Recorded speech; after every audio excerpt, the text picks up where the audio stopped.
What you are looking at is one of the most ambitious projects in the history of American television. This is more than just a game show. It's a national event.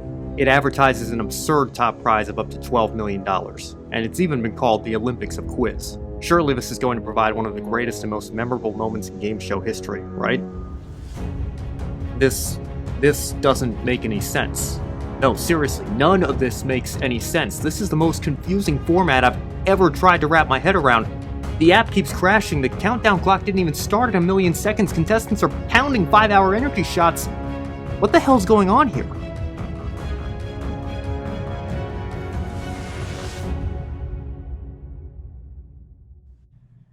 The primetime game show has evolved quite a bit since Who Wants to Be a Millionaire came to the US in 1999.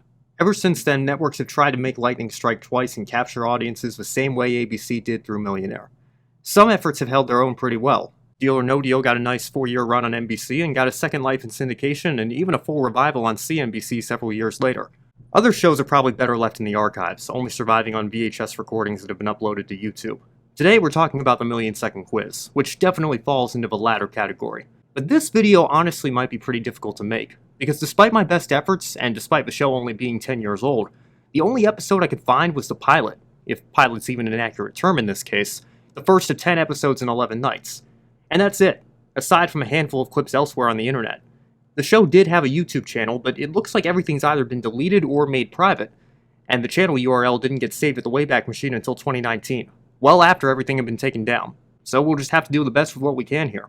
So what exactly was the Million-Second Quiz? Well, in simplest terms, it was a quiz show that lasted for a literal 1,000,000 seconds. Correct! But if you were around watching the show in 2013, you'll remember that this monstrosity was anything but simple. I apologize in advance because what I'm about to say is incredibly convoluted, but if nothing else, it should give you an idea of why this show was so difficult to follow, and ultimately why it wasn't successful. The goal for each contestant is to find their way into the money chair, which awards $10 a second to the contestant currently occupying it. And this is a constant flow of money. It doesn't stop for commercial breaks or when the game isn't actually being played. While the contestant is sitting in the money chair, they're faced by a challenger who takes them on in a head-to-head quiz bout. Each bout lasts for a few minutes, and after each question is read, the contestants have 5 seconds to lock in their answers. Questions are worth an increasing number of points as the clock counts down during the bout, and at any time, a contestant can double the points value of a question and force their opponent to answer.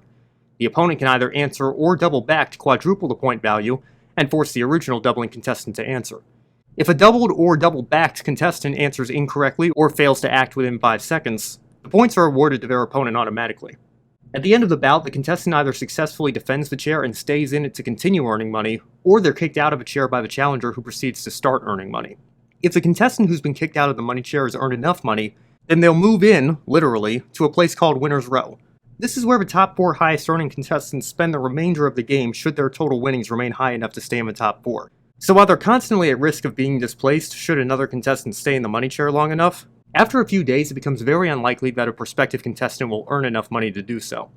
The easiest way for a contestant to find their way onto Winner's Row is through the primetime hours, aka the parts of the Million-Second Quiz that are actually airing on national television, rather than just being streamed on NBC's website. There are 3 bouts that make up a primetime episode. One is a challenger bout like any other, featuring a contestant that has successfully tried out for the show on site. The second bout is called the line jumper bout, where NBC selects someone from anywhere in the country who's been playing along with the game on the app, an app that was prone to crashing quite a bit I might add, and literally flies them out to New York City to take part in the show. The third and final bout is called the Winner's Defense, where the so-called power player selects one of the 4 contestants from Winner's Row, including themselves, to take part in a bout against the current occupant of the money chair. In the first episode, the power player was the Winner's Row contestant who had the most winnings up to that point, but throughout the rest of the series, it was the contestant who answered the most questions correctly while playing along from Winner's Row. The winner of this bout takes control of the money chair and claims the loser's winnings, while the loser is eliminated from the game. But that's just the primetime portion of the game. The show is called the Million-Second Quiz, after all, so this thing keeps going around the clock for a literal 11 days, 13 hours, 46 minutes, and 40 seconds. But the rules are simplified significantly outside of primetime.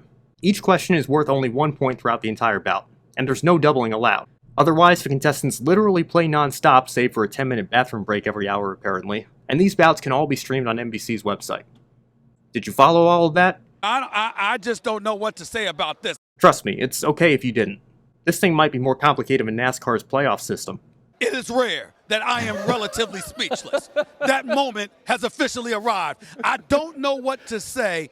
Anyway, now that the gameplay's out of the way, let's talk about what went into producing this show and how it was received. It's hard to understate just how massive NBC was trying to make this thing. The network constructed an outdoor set in the shape of an hourglass with the Manhattan City skyline in the background.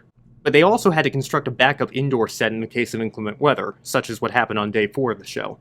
Series creator Stephen Lambert brought in some sports analogies and compared the game to a tennis match, while also nicknaming it the Olympics of quiz. It might seem obvious that endurance would be a massive aspect of something called the million-second quiz, but a journalist by the name of Seth Stevenson revealed some insight into the show's production that completely spelt trouble for the show's ethics. Stevenson showed up a few days after the million seconds began, arriving in Manhattan around 10 a.m. on Wednesday. While trying to keep up with the show's confusing format, he's alarmed to learn that in order to actually win any money, this will be no less than a 6-day commitment. Let's clear something up. When you get kicked out of the money chair, you don't automatically keep your winnings. You only hang on to them if you're in the top 4 and get to take a spot on winner's row. And even then, you'll need to make it to the final day of the competition to guarantee taking home an actual paycheck from NBC. The money chair may spit out a total of $10 million over a million seconds, but the reality is that the vast majority of that money will never actually leave NBC's prize fund. But that's just the start of Stevenson's troubling discoveries.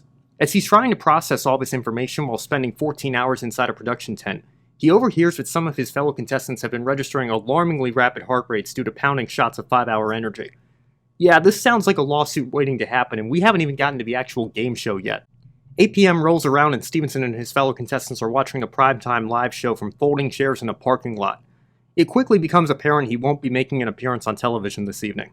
But right after midnight, after giving a contestant profile/story interview, he's mic'd up and brought to the indoor set. You won't find him on television, though. You'll only get to see his run as a contestant if you're crazy enough to be up after midnight live streaming the non-primetime bouts on NBC's website.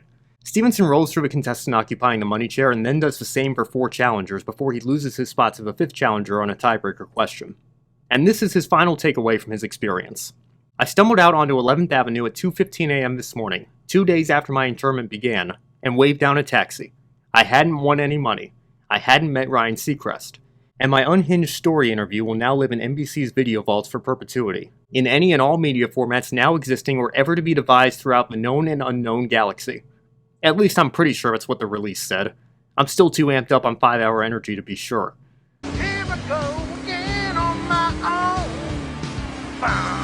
If that doesn't tell you how miserable of an experience this must have been for the overwhelming majority of the contestants, I'm not sure what does. But maybe it will all be worth it in the end. Somebody's walking out of here with the largest prize in game show history. NBC's marketed the hell out of this thing. Maybe there's a chance it will prove to be a success after all. So the million-second quiz premieres on September 9th, 2013. The hourglass set lights up and shows 867,827 seconds left on the countdown clock. The countdown started yesterday morning and will continue around the clock for the next 10 days. Are you kidding? The start of the million seconds wasn't even televised? How can you have a show called The Million Second Quiz and not even televise the start of a countdown from a million seconds? Doesn't that kind of defeat the whole purpose? You're tuning in expecting to see a million-second marathon, and you're immediately told that the countdown actually started yesterday morning, and you've already missed the first 132,000 seconds. It is one of the most brain-dead, idiotic things that I've ever witnessed. Right. That honestly just sets the tone for this entire show, if we're being honest. Anyway, the first night airs and the ratings are actually not bad. Roughly 6.5 million people tune in. Those numbers would almost guarantee a renewal today, but keep in mind the streaming landscape wasn't nearly as big as it is today 10 years ago. So for this thing to be considered a rating success, NBC's going to have to build on that number come time for the finale. The problem is that when TV critics actually see the final product, they almost unanimously pan it. The New York Times, as so many others do, criticizes the absolute mess of a format, but also the subject matter of some of the questions. Variety criticizes NBC for being too desperate to turn the game show into a national event, and the AV Club simply labels it a hyped show about hype. Not exactly ringing endorsements here. As the week goes by, the Nielsen ratings, the only critic that actually counts for something, continue to fall. By Saturday night, they're down to just over 3 million viewers. Granted, Friday and Saturday are historically the lowest rated nights of the week since a lot of folks go out for the evening, but numbers like this in 2013 might as well be a cancellation notice. As the clock continues to count down, the ratings bounce back a little bit, but the show still can't even pull in 5 million viewers for its grand finale. The final bout comes down to former Jeopardy! Teen Tournament contestant Andrew Kravis, and current chaser on ABC's The Chase, Brandon Blackwell, then going by the name Brandon Saunders, and ironically also a former Jeopardy! Teen Tournament contestant. Kravis ultimately defeats Saunders and picks up a $2 million grand prize in addition of a $326,346 he won during the main game. But wait a second, this show promised the biggest cash prize in game show history, and Kravis is still about $200,000 short of a total from Ken Jennings' original run on Jeopardy! So what does NBC do? They just bump up the prize. Yep, that's right. Ryan Seacrest announces that Kravis is going home with $2.6 million just so that they can say they surpassed the Jeopardy! GOAT's original total. It's almost like NBC themselves expected the winner's final total to be a couple of $100,000 more than it actually was. Maybe this game was even too complicated for the network itself. So Kravis is the big winner, does the usual media tour, and then that's it. The show quietly fades into complete obscurity. Like I mentioned at the start, there's surprisingly little that remains from this experiment on the internet. Most of the show seems to be locked up in the NBC vault. You can't stream it anywhere, and all the social media accounts appear to have been wiped a long time ago. But as we've seen in this retrospective here, maybe that's a good thing. Christian Carrion of BuzzerBlog summed it up perfectly. It was as if the producer walked into NBC's offices, drew a building with an hourglass on it, said, "Hey guys, I want to make this," and went home and built a game around it once everybody finished complimenting him on his concept and photocopying the drawing for the fridge. The million-second quiz was hyped up to be the second coming of Who Wants to Be a Millionaire. But instead, it will go down in game show history as nothing more than a confusing mess and an unmitigated disaster in every sense of the word. Thanks for watching.